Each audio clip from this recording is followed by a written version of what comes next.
د هر کور مکتب د نن زده کړه د سبا ویاړ. السلام علیکم. د هر کور مکتب ګلالیو زده کوونکو ستړي مسئ. د دوهم ټولګي ریاضي مضمون دیارلسم لوست ته ښه راغلاست. د نن ورځې د درس موضوع مو د جمعي په عملیه کې د 3 جزونو لرونکو سوالونو حل کول دي. د هر کور مکتب تکړه زده کوونکي به ټول سکرین ته متوجه سي. موږ به په ګډه د نن ورځې درس راپیل کړو.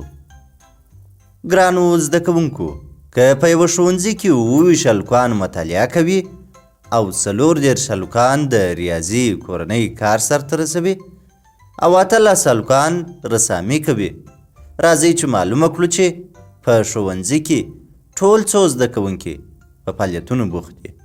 د دې سوال د حل لپاره د جمعي عملیې څخه استفاده کوو. لومړی د جمعي 3 جزونه تر یو بل لاندې په عمودي ډول د لاندې شکل مطابق منظم لیکو. په لومړي ګام کې یویز جمع کوو. په یویز خانه کې سر پر سر 7 4 او 8 عددونه لرو چې د جمع حاصل یې 19 کیږي. د 19 عدد یویز رقم یعنی 9 لیکو او دوهم رقم یو یې حاصلوو. په دویم ګام کې لسیز خانې چې 2 3 او 1 عددونه لري جمع کوو. د جمع حاصل یې 6 کیږي او یو مو حاصل کړی وو ورسره جمع کوو چې په 9 سره مساوي کیږي. همدا 9 د 9 مخته لیکو چې په 9 سره مساوي کیږي. نو موږ ویلای سو چې ټول 9 هلکان د ښوونځي کار کوي. ګرانو زده کوونکو، راځئ څو نور مثالونه هم حل کړو. مثال: لاندې عددونه جمع کړئ: 22 18 او 42.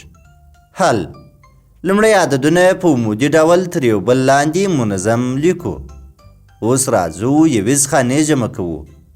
په یویز خانه کې 2 8 او 2 عددونه لرو چې د جمع حاصل یې 12 کیږي. 2 لیکو او یو د حاصل په ډول لیکو. اوس نو په دوهم ګام کې لسیز خانې جمع کوو. دلته موږ په لسیز خانه کې 3 1 او 4 عددونه لرو چې د جمع حاصل یې 8 کیږي. له همدې 8 سره یو حاصل جمع کوو چې ټول 9 سي.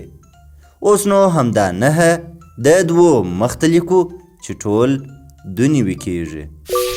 ګرانو زده کوونکو، لکه څنګه چې مو د جمعي په عملیه کې د 2 جزونو لرونکي سوالونه حل کول، په دغه طریقه د 3 جزونو لرونکي سوالونه هم حل کوو. صرف توپیر یې دا دی چې دلته دریم جز هم د جمعي د عملیې تر دوهم جز لاندې لیکو او په عادي ډول یویز او لسیز خانې جمع کوو. ګرانو زده کوونکو، دا و زموږ د نن ورځې درس.